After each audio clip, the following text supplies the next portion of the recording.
Hi, this is Tinmaung, your Rohingya brother from Akyab, living in Toronto.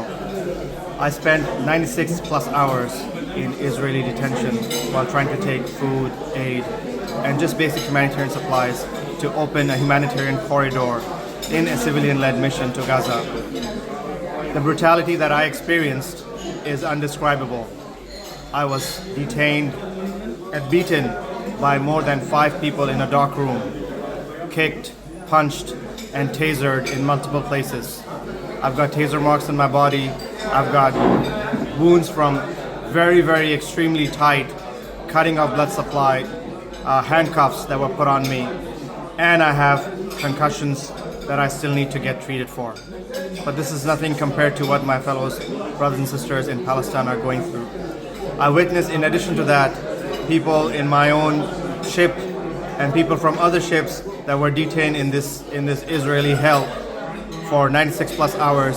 People with broken ribs, people with head wounds, people with blood from their ears, with eye wounds, with nose broken, with teeth broken, 12 sexual assault cases, people tasered in their genitals.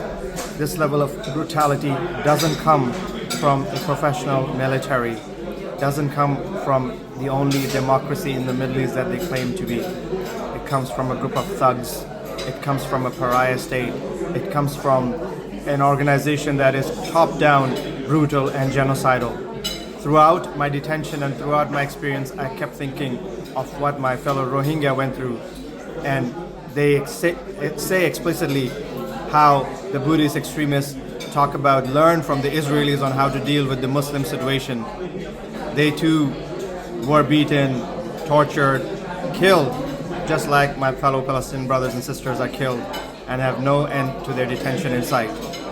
The Israelis would constantly say, Ahmed is your last name, and then they would kick me around even more. They would look at my skin and deride. You had people around me laughing at me and just throwing away my passport or having no value for it just because I'm brown skin color. I was surrounded in a racist, supremacist Israeli society that we all know it to be true. One thing that the Israelis do not understand and will never understand is that colonial, capitalist oppression will never last. It has never lasted in history, and our fellow brothers, Palestinians, brothers and sisters, will be victorious. This global samud, this global act of solidarity will be victorious as it has always been in history. You cannot silence us by breaking our bones, by beating us, by tasering us, and by even some people shot point blank. You cannot silence us. With all these wounds, we come back even stronger. Our will becomes stronger, and we learn from our Palestinian brothers and sisters the samud, and we do it until we break the siege and until the liberation of Palestine.